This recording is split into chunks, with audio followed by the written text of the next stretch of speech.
hey. Oh, hey, man, what's up? Hey, man, how are you? Right. No way, really? Oh, for real? Oh, for real? Oh, for real? No way, man. Oh, man, I'm sorry to hear that. Right, man. We're gonna know what side this is going. We're gonna know if there's enough momentum on our side to actually win. Yeah, it's a spiritual thing, and you can. I texted my wife this morning. Finally, second this administration is gone, I'm never coming back here, and I'm gonna. Got here in 1985, and what happened really to your lip, man? Shocking. You feel that though when you hear. Oh, yeah, it's just dark. It's super Calm dark. down. And Hey. where I live. Hey, calm down or I'm doing a citizen's arrest on you, man. You're terrible. You're a moron. Okay, wow, what the hell is this? Let me look. Hold on, I gotta look the way I look at things. Let me look at, what the hell is this? Oh, this is Tucker T. Carlstone III talking to this guy, Steve Bannon. Steve Bannon, 1 million views in under a day. According to the law of news, which is if it's got views, it's news, this is news. What was the response to Tucker Carlson criticizing you, saying that you were complicit in the war? I don't know what Tucker Carlson is saying. Let him go get a television network and say it so that people listen. And quickly, That's on YouTube. That's on YouTube. You're terrible. You're a moron. Yeah. That's on YouTube. That's on YouTube. Wind burned her a little bit. Sniffing. Okay, sorry, what the hell does this say? Taking to Truth Social, Trump posted about Carlston. Okay, let's check that out. Yeah. Sniffing. What does it say? What the hell does it say? Somebody please, somebody explain to Kooky Tucker Carlston. You're a moron. Explain to him that, You're a moron. to Kooky Tucker Carlson that Iran cannot have a nuclear weapon, okay? Tell Kooky Tucker to stop. Sniffing. Where should we tell him that? That's on YouTube. Okay, little side note here, guys. We like to learn and expand our knowledge and grow on this channel. I did not know this. Why is this guy named Tucker? We've all been wondering. They thought he was going to be a dog, and they turned out to be human. He turned out to be a person, but they already picked the name. We already picked it. So that's what has happened there. What was I just talking about? All right, Steve Bannon and this guy Tuckster. Even the president of the United States, it's a very prestigious, if you don't know about it, it's a very prestigious position in the government, and he's pissed off about this. So let's check that out. Remember when everybody knew their neighborhood butcher? You look back and you feel like, oh, there was something really important about that, knowing the person who cut your meat. And at some point, your grandpa... Okay, exactly. Thank God, man. Thank God somebody's talking about this, man. But wait, there's a problem. Oh, no. The American flags you're likely to buy at some big stores were made in China. An American flag made in China? Come on. American flag made in China. You really need to... Cut your meat. On that one. Okay. Cut your meat. Pure Talk, America's Wire. Okay, anyway, guys. Okay, this is kind of a pattern in this interview. Remember that. Check this out. But some of it's taking place totally in public, the Tom Cotton stuff, and it grieves me to say this because I like Tom, and I think he's smart, really smart, actually, and a good guy in a lot of ways. But he's acting on behalf of CIA, not on behalf of the people of Arkansas. Okay, obviously. So maybe not the best But then there's guy. Lindsey Graham, who's okay, whoa. Now that's a cool guy. Cut your meat. Out in public, like there's no kind of hiding who Lindsey Graham is, and what is that? Yeah. What's the deal with Lynn? Well, let me just say, I've known Lindsey for 25 years. And it's impossible not to like Lindsey Graham. He's one of the most charming, funny. He's just a wonderful person to travel with. He's the most charming person in the world. I'll just say that because it's just true. I like him. If he was here, I would be having fun with Lindsey Graham. He's the most handsome too. But cut your meat. You know this guy. This guy's hilarious. He's cute. He's funny. One time I was talking to him, and he looks at me and he goes, "You know what you need to do? You need to cut your meat." Carl Rove, who was my neighbor and always got along with him. Again, perfectly charming guy, sort of. Very not a good person at all, but smart and Carl. But clever, after that, handsome. That was the moment I realized it was the Greenville, South Carolina debate that all that mattered. And it also comes from people I know really well. Right. And that Ari Fleischer, who I've never, respected, but I always liked him. And he wrote something. Somebody sent me this thing yesterday, and I'm just a carnival barker. And he does this the whole time. This is what I call a laugh out loud good interview. The whole time Tucker Carlson's like, man, I love these guys. These are my bros. These are great guys, man. These are the funniest guys. These are the coolest guys. Okay, I know all these guys are the most charming guys. These are terrible guys, man. I love these guys. These guys. Cool is not enough to describe them, okay? Funny, cute. I mean, you go out with these guys. Oh, man. They're terrible, man. These guys are a disaster. These guys are creeps. They're awesome. You know? What? Is willing to say something which Tucker Carlson, of all people, is saying. What, Aaron? Shortly before that broadcast, Steve Bannon went on to the Tucker Carlson podcast. Okay. There he outlined how we are seeing the exact same playbook from the Iraq War being used all over again. Hell yeah, man. Hell yeah, bro. That's a good question, man.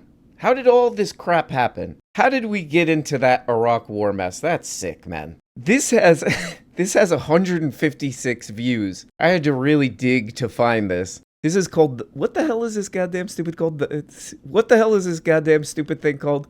Crossfire. Toilets. This is called Iraq, the deadline. Whoa, the final hour. Jesus. God damn it, man. Check this out. How did this happen? How do we get tricked into this crap? Hi, I'm Jillian Frumkin from Buffalo Grove, Illinois. How you doing? We continue to hear about steps that will be taken after the U.S. wins the war, but what will define a win? Well, General Clark, I thought, was wonderfully eloquent about that. I mean, we have very, very high objectives our president has set. It's not only to depose Saddam Hussein, it's not only to disarm his weapons of mass destruction, but it is to bring a democracy and freedom to the Iraqi people, which is a very important, noble goal, but I think it's going to be awfully difficult to pull off. Check this out, man. The one guy who stood up and pushed back on all this crap, he stood up and he said, "You're a moron." Well, I think the lives of everyone in Iraq are going to be improved the moment Saddam Hussein leaves, and that's a win. Yes. Okay. What was that? If you couldn't hear what he's saying, he said, "Cut your meat." That's on YouTube. You got to be careful, Tucker Carlson, because That's on YouTube. That's on YouTube. What's on YouTube? Cut your meat. Okay, I'll check that out. I watched all 1 hour and 18 minutes of this. Oh, sorry, like 45 minutes. 2X style, I do. You know, the whole time he's like, these guys, man. These guys are the best guys. They're the coolest guys.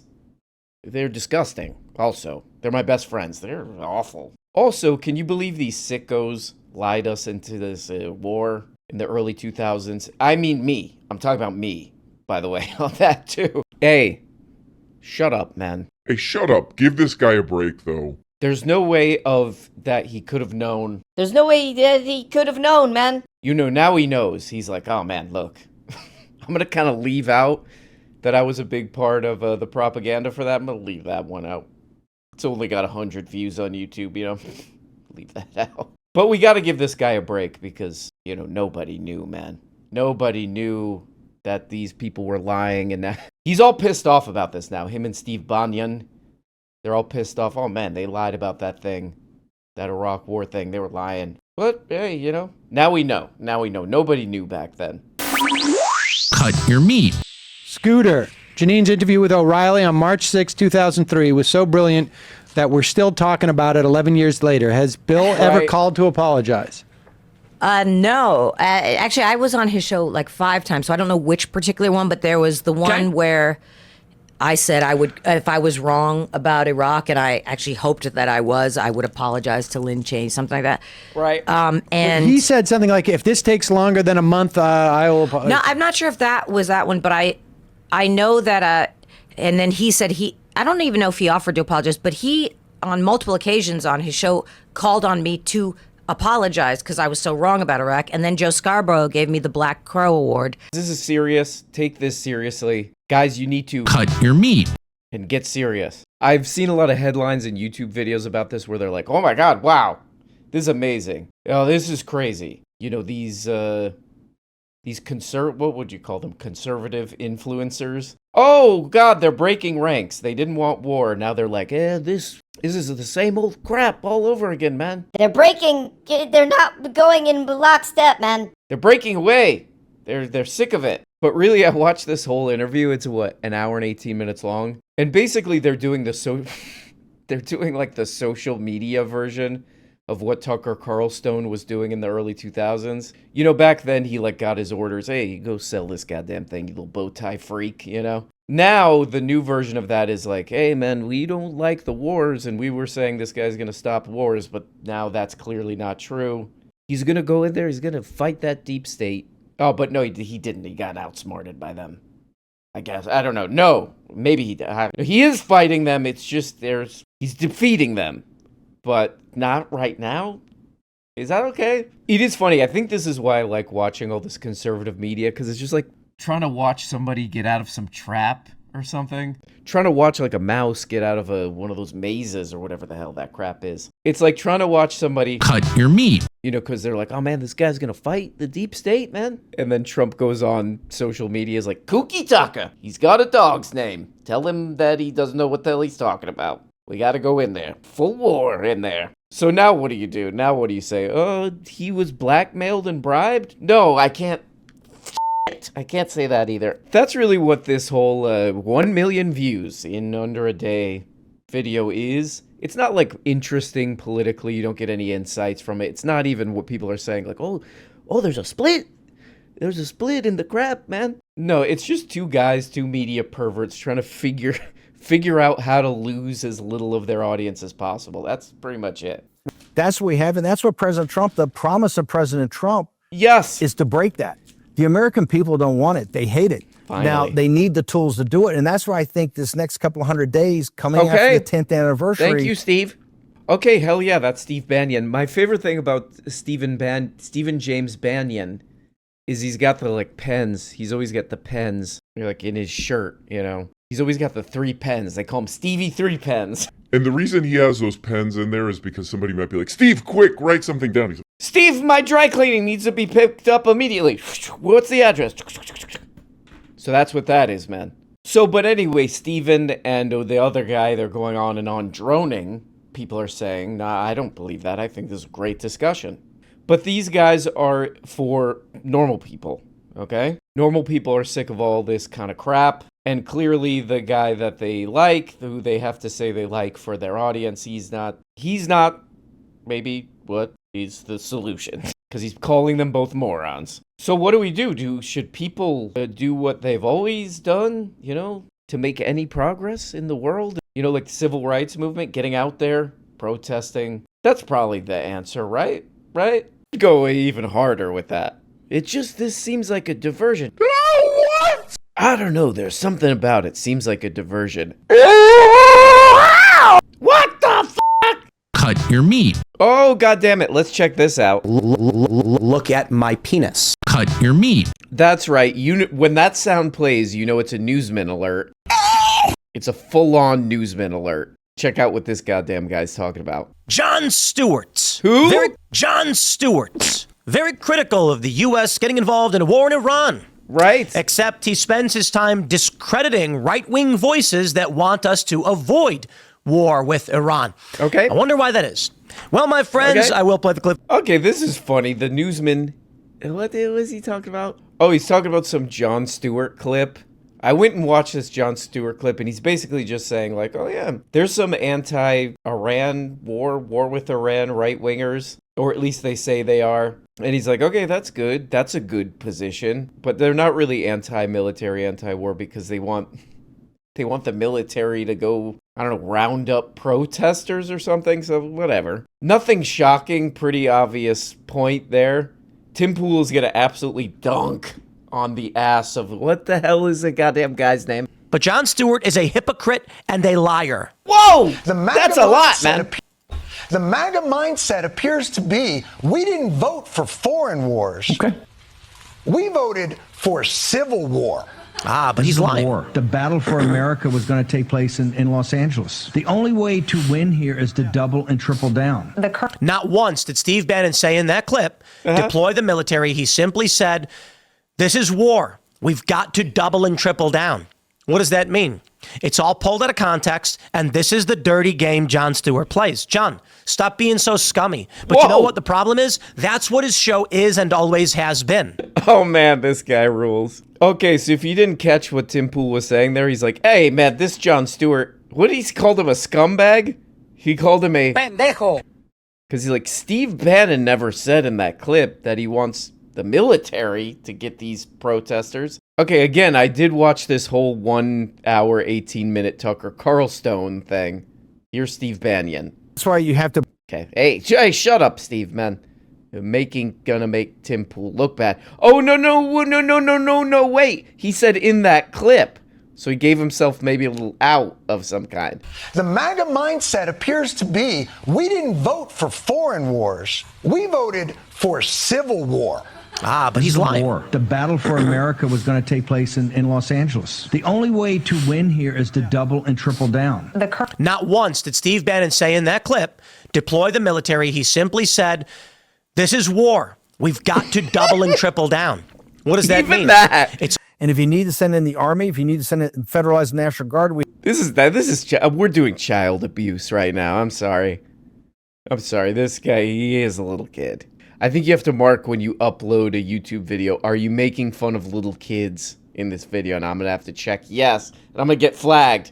Orville Faubus, who was the governor of Arkansas in 1956, presides over the state that refuses to desegregate. Right. After the Supreme Court says you have to desegregate in Brown Don't versus like Board. where you're going with this, Tucker. And Dwight Eisenhower was not a liberal.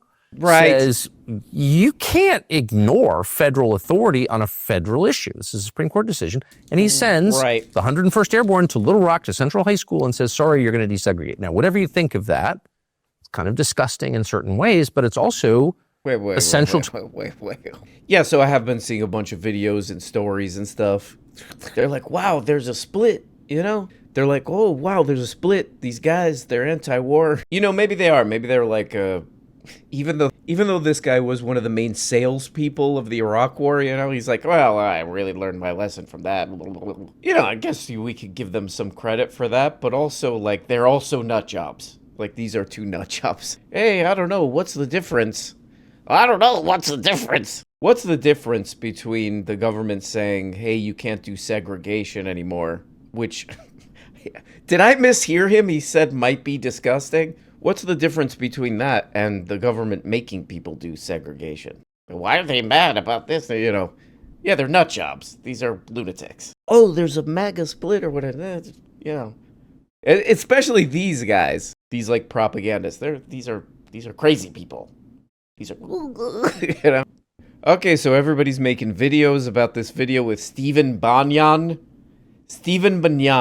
and Tucker. Cut your meat. No, I won't, man. I take my meat uncut. Cut your meat. Shut up. Show me the proof, dumbass. Everybody's been responding to this. Here's one of the better ones. Here we go. Oh, this guy's still on YouTube. Dave Rubin. Okay, let's check that out. So now I want to connect this to Trump's response because Absolutely. Trump is the leader of MAGA. He better not be. And I think he now has a threat within MAGA and America First. I don't think... Okay. The left is no longer a threat in some sense. Yes, they're apoplectic, they're crazy, we're going to get to what they're doing on the streets and all of those things, but we know their numbers are dumping out. But the number one threat, it seems to me, for MAGA will be this thing that Tucker represents, unfortunately. Doesn't mean you have to be for war. Have you ever once He's a person of interest. Hey, Matt, shut up. Can I talk? Hey. Jesus, man. Can I get a word in edgewise? I really gotta cut your meat just to get a word in here. He's public enemy number one, man. For a war with Iran. Now, would I don't have a problem, as I said, with Israel doing what it thinks it has to do existentially, which is the same. That was shocking. Okay, so there we go, guys. You know, I think the big takeaway from all this is if you need a pen, hit up Steve Bannon. He's got 3 of them at all times. You know, if there's a pen emergency, Steve will be able to help you out. Guys, it's Wednesday. Not the best, not the worst. It's just, can't pick a side. Fenced sitter of the week. Days. Wednesday. Wednesday's too afraid to commit to anything. Wednesday, get it together and cut your meat. Love you guys. Talk to you next time. Bye-bye.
No, no, no, no, no, no, no, no, no.